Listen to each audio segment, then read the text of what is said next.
updates, announcements, and something I forgot to mention in our gold video.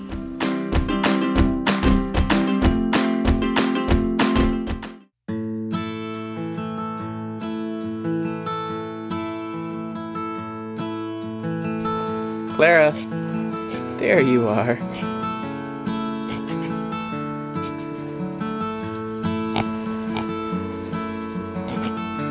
As many of you guys know by now, we recently lost our livestock guardian llama, Penny.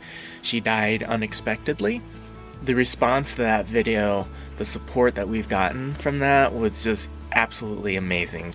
Thank you to everyone who took time to leave a really nice and supporting comment. Sincerely, thank you. And in those comments, there were a lot of questions about calling a veterinarian, like why didn't we do that? Sometimes I forget that we are getting new viewers to our channel all the time. Sometimes I still picture the same 100 people that were watching it right from the beginning, and that's just not the reality. We have a lot of new viewers coming in all the time who may not have seen some of our previous videos where we've had issues trying to get a veterinarian to come out here. So that was a complete oversight on my part. So I will explain it now. When we first got our livestock guardian dog, Blue, he's watching me right now. Hi, Blue. Can you say hi? When we first got him, Blue was pretty depressed and he had diarrhea and some other problems going on. Rather than loading him up and taking him somewhere, I thought it would be better if we tried to get a livestock veterinarian to come out to our place. I made a few phone calls, left voicemails, did not get any return calls. The veterinarians I did reach declined to travel to our area to treat a livestock guardian dog. One of the mothers of our piggies here got what I believe to be was salt poisoning. I wasn't sure at the time, but I think that's what it was now. But one of the sows got salt poisoning just a few weeks before harvest. She went blind and wasn't eating and just wasn't doing well at all. And again, I called for veterinarians. I was able to actually talk to one on the phone, but she was not able to come out. And it turns out pigs weren't really her forte either. What we've gathered here is that the livestock veterinarians in our region are very few, very, very busy. They're very overworked, and they typically only will come out for cattle, for large ranches that have a lot of money and give them a lot of business, and then horses. Those are the type of veterinarians that we're seeing here. Small livestock, sheep, llama, pigs, we're not able to really get any help out here. The thing that made the most sense for me to do, given our previous history of veterinarians, is to call Tess. Tess is our sheep breeder, but she's also the owner of Penny. Penny was a loner llama here to help beef up our security. Tess isn't just a breeder though, she is also a doctor of Oriental medicine, as well as a teacher of veterinarian sciences to the 4-H program. And Tess has had livestock for multiple decades and is well versed on how to handle a lot of different medical situations for them. This incident with Penny sadly coincided with the breaking of Tess's cell phone.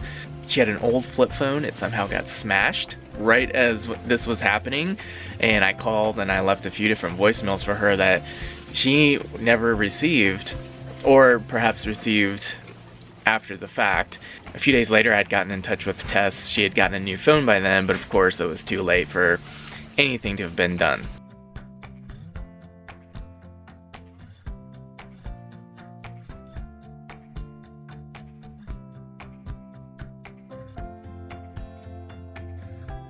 I also got some questions about a necropsy, having a... getting eaten here. I also got some questions about a necropsy. Why didn't I get a necropsy done on Penny so we can determine the cause of death?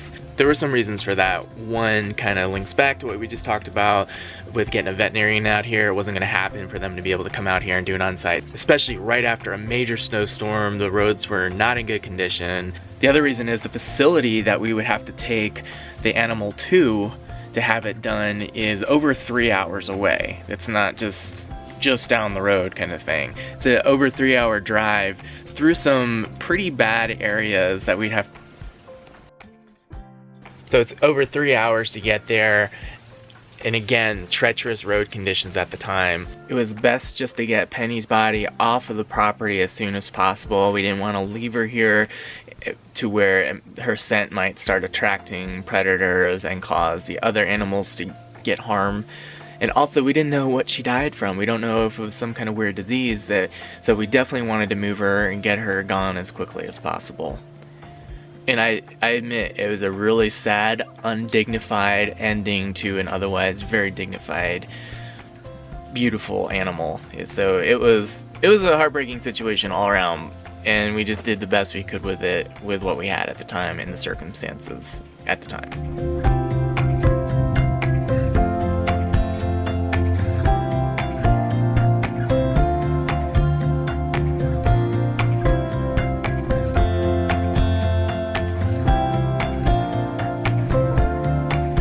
When we did our 2018 goal video, I completely forgot to mention about the steer situation, our Dexter Steer.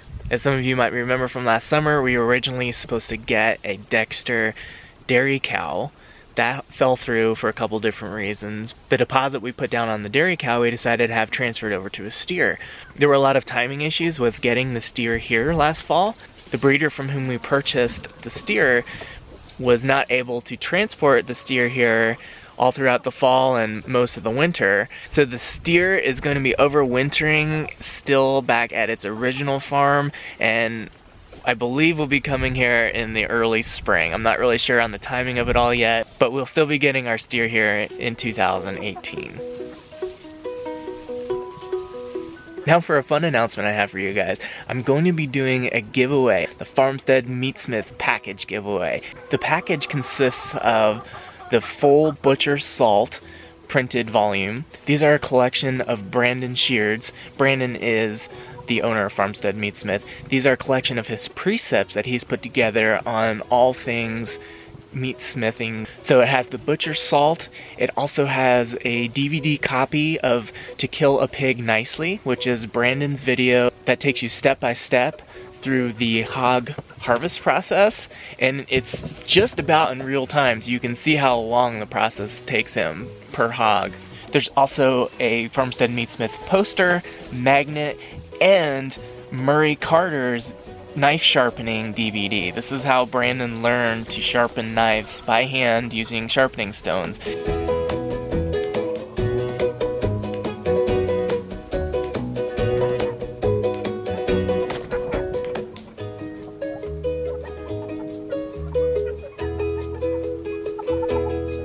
This giveaway is going to be for my Patreon supporters, and if you are really interested in winning, then you can head on over to our Patreon account and sign up to be a Patreon supporter. The drawing is going to be on Sunday, January 28th, so you have until then to sign up, and thank you in advance for your support.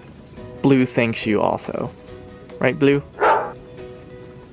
Bo Brotherton, you may know him from the Better Together Life YouTube channel. Bo interviewed me about getting livestock for their future homestead about 3 months ago. It was last fall, and he finally edited it and posted the video on his channel just the last couple days, so I'll leave a link to that video if you want to check that out. And speaking of being featured in other people's videos, Jake and Becky from White House on the Hill did a top 10 2017 homesteading video, and we actually made the top 10 list. We were nominated for, well, I'm not going to tell you which video it was for in case you haven't seen it yet. Just about everyone has seen it, but if you haven't, I'll leave a link for that. Head on over there and check out our video nomination as well as the other homesteaders who got nominated. Okay, 2 more items. We're almost done. Number 1, we said that we would be doing a 2017 success failure look back video, and I decided we're not going to do that. One reason is we're well into January now. We kind of missed our window. We had a lot going on with Penny's passing and lots of other stuff going on, so we just didn't make that video. I think we're kind of past the window to make it now anyway. So real quick looking back, 2017 was a massively successful year for us on the homestead. We accomplished a lot of our goals, we got a lot of new livestock, and things overall are going really well. We did have a few failures along the way, but they were all lessons learned. and we're ready to keep rocking and rolling through 2018. Last up, I'm looking for some feedback from you guys. I have the crazy notion to start a grass-fed homestead podcast, and I'm curious what your thoughts on that are. I felt sometimes that there was a lot of gap between videos, not just in time, but just in things that may have happened. And a lot of it's nitty-gritty stuff, lots of little details that maybe aren't really suitable or entertaining in a video that might be better suited in a podcast. Behind the scenes stuff, and where we can have extended conversations on different topics, stuff that we just can't really do in a video. So let me know what you think about that in the comments below. If you guys are interested in a grass-fed homestead podcast, leave a comment down below. And if you're not interested, just don't leave a comment. And if I don't get much feedback on it, then I'll just know you guys aren't interested and I won't do one.